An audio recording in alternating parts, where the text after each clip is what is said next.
थी। महात्मा गांधी की सबसे बड़ी समस्याओं में से एक अम्बेडकर भी थे। अंग्रेज तो थे ही थे, उनसे बड़ी समस्या ये है कि यार अंग्रेजों को भेजो ना, समाज क्यों बदल रहे हो। और ध्यान रखना 1936 से है, इस समय डॉक्टर अम्बेडकर ठीक ठाक पावरफुल हो चुके थे, अच्छी खासी प्रसिद्धि उनको मिल चुकी थी। महात्मा गांधी की सबसे बड़ी समस्याओं में से एक अम्बेडकर भी थे। अंग्रेज तो थे ही थे, उनसे बड़ी समस्या ये है कि यार अंग्रेजों को भेजो ना, समाज क्यों बदल रहे हो। और अम्बेडकर साफ साफ कह रहे थे कि अगर मुझे अपने हित और देश के हित में चुनना हो तो देश का हित नंबर 1 पे है, पर यदि मुझे दलितों के हित और देश के हित में चुनना हो तो मैं दलितों के हित को प्राथमिकता पे रखूंगा, क्योंकि अगर अंग्रेज चले गए ऐसे ही तो यहां के सवर्ण हमें छोड़ेंगे नहीं। और दलितों की पराधीनता अंग्रेजों के आने से पहले ज्यादा थी, अंग्रेजों की उपस्थिति के समय कम पराधीनता थी। आपको गुस्सा तो आता होगा अम्बेडकर में कई बार, क्या ये कैसा आदमी था, है ना, लेकिन आप तर्क सुनेंगे तो दंग रह जाएंगे, तर्क अच्छे हैं। और मजे की बात है कि भारत की संविधान सभा में अम्बेडकर जितनी पढ़ाई पूरी संविधान सभा में एक भी मेंबर ने नहीं कर रखी थी। केवल एक BN राव थे जो एडवाइजर थे, उनके पास ठीक ठाक पढ़ाई थी, उन्हें छोड़ दें, बाकी सब मिट्टी के मतलब पेंदे टाइप के थे, प्यादे थे उनके सामने। पढ़ाई लिखाई का जो लेवल अम्बेडकर साहब का है वो किसी का नहीं है। तो कुछ लोग मैंने देखा कि सवर्ण मानसिकता के कुछ लोग अम्बेडकर को देशद्रोही घोषित करना चाहते हैं इन्हीं कथनों से कि दलित प्रश्न और देश के प्रश्न में दलितों को प्राथमिकता दूंगा तो बुरा मान जाते हैं। और उन्हीं से आप पूछो कि अगर हिंदू का प्रश्न हो और देश का प्रश्न हो, किसी प्राथमिकता दोगे तो हिंदू, हिंदुस्तान है, मजाक समझते हो तो हिंदुस्तान है बोलते हैं, हिंदुस्तान है। मुसलमान तो आए हैं, जा भी सकते हैं, लेकिन हिंदुस्तान है। तो अंबेडकर उस समय पावरफुल हो चुके थे। और अंबेडकर को मैं तो बड़ा सलाम करता हूं इस सेंस में, आमतौर पर वंचित वर्ग में जब कोई पढ़ लिख लेता है ना, अपने वर्ग से कन्नी काट लेता है। रिजर्वेशन का सबसे बड़ा दुख ये है, रिजर्वेशन का सुख ये है कि वंचित वर्गों के लोग आने लगे हैं सत्ता में, और जैसे ही एक गांव से एक बच्चा, दलित बच्चा IAS बनता है ना, पूरा गांव IAS बन जाता है। आरक्षण के वित्तीय लाभ केवल उस व्यक्ति को मिलते हैं जिसको आरक्षण मिला है, पर सामाजिक राजनीतिक लाभ पूरे गांव, पूरे कुनबे, पूरे कस्बे, पूरे शहर को मिलते हैं।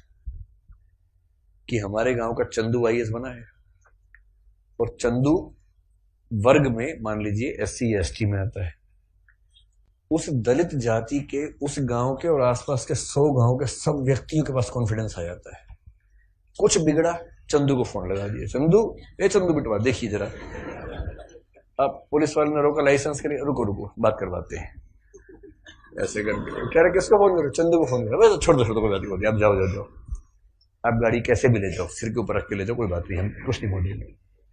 कॉन्फिडेंस लेवल बढ़ जाता है। एक रिजर्वेशन का फायदा ये होता है, आर्थिक फायदा नहीं होता, रिजर्वेशन आर्थिक मामला नहीं है, तो सामाजिक राजनीतिक समतलीकरण का मामला है, उसमें उसको देखना है। और अम्बेडकर ने, आजकल क्या होता है कि जो बच्चा IAS बनता है सबसे पहले कोशिश करता है कि उसकी जाति किसी को पता ना लगे कि वो रिजर्वेशन में है।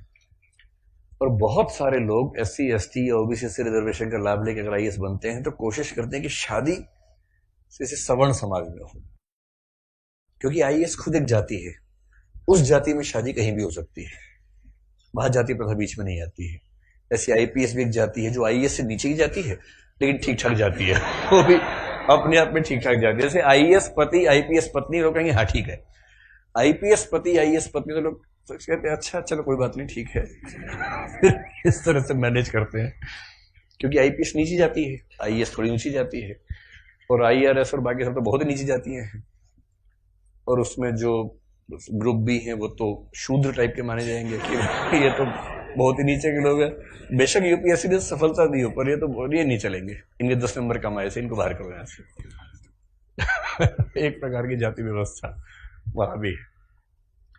तो दलित चेतना जो अम्बेडकर की वजह से, अम्बेडकर का सम्मान क्यों करना चाहिए कि वो इतना पढ़ने लिखने के बाद भी चाहते तो वो भी एक शानदार जिंदगी जी सकते थे, उनको मिल ही रही थी भाई। वो PCS ऑफिसर थे बड़ौदा में, मजाक छोड़ना है, नागपुर में शायद। और जब नागपुर में वो सिविल सेवक बनकर आए, फेलोशिप वहीं से मिली थी पढ़ने के लिए, जब वापस लौटे तो उनको PCS अधिकारी बनाया गया। तो उनको कहा कि आप यहां रहना शुरू कीजिए और काम संभाल लीजिए।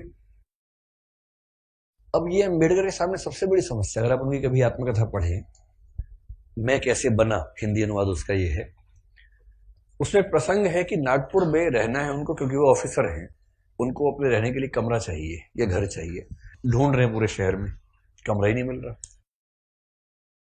लोग पहले पूछते हैं जाति कौन सी है, वो बताते हैं कि महार जाति का हूं, तो भाई कमरा नहीं है हमारे पास, हम किसी दलित को कमरा देंगे ही नहीं अपना। ये 1920-30 के दौरान नागपुर शहर की बात है। फिर वो कह रहे कि कई कमरे खारिज होते गए। एक और घर में गए, एक कोई दूसरा ऑफिसर था, वो दिखा रहा था, दोस्त के रूप में हेल्प कर रहा था, तो वहां मालिक ने पूछा ही नहीं कौन सी जाति के हो, इन्होंने बताया भी नहीं, ढिंडोरा क्यों पिटेंगे, उससे पूछा नहीं, उन्होंने बताया नहीं, कमरा मिल गया, रहने लग गए। और फिर वो देखते हैं कि एक दिन अचानक सुबह उठा तो बहुत शोर मचा हुआ था, मुझे लगा पता नहीं क्या हो गया, खिड़की से नीचे देखा तो हजारों की भीड़ हाथ में डंडे भाले हथियार लेके खड़ी हुई थी। उनको पता लग गया था कि एक दलित आदमी इस घर में रहता है और वो भीड़ मेरा कत्ल करने के लिए आई थी। और उसके बाद कुछ दोस्तों की मदद से पता नहीं पीछे के दरवाजे से कहां से किसी तरह से उनकी जान बचा के भगाया गया उनको। इस दौर से वो गुजरे थे। ये उसी देश की बात चल रही है, सारे जहां से अच्छा हिंदुस्तान हमारा, हम बुलबुलें हैं इसकी, ये गुलसिता हमारा, उसी की बात चल रही है। किसी और देश, पाकिस्तान की बात नहीं चल रही है, उसमें पाकिस्तान था ही नहीं, पाकिस्तान पेट में था उस समय अभी हुआ नहीं था, मतलब होने वाला था, अभी नहीं हुआ था। तो उस देश की बात है। और जब वो स्कूल में पढ़ते थे तो स्कूल में पढ़ते इसलिए थे कि उनके पिता सरकारी नौकरी में थे, तो थोड़ा सा ठीक स्थितियां थी उनकी, इसलिए स्कूल में एडमिशन मिल गया। पूरे स्कूल में एक दलित बच्चा था बस, B.R. अम्बेडकर, बस, बाकी सब सवर्ण बच्चे थे।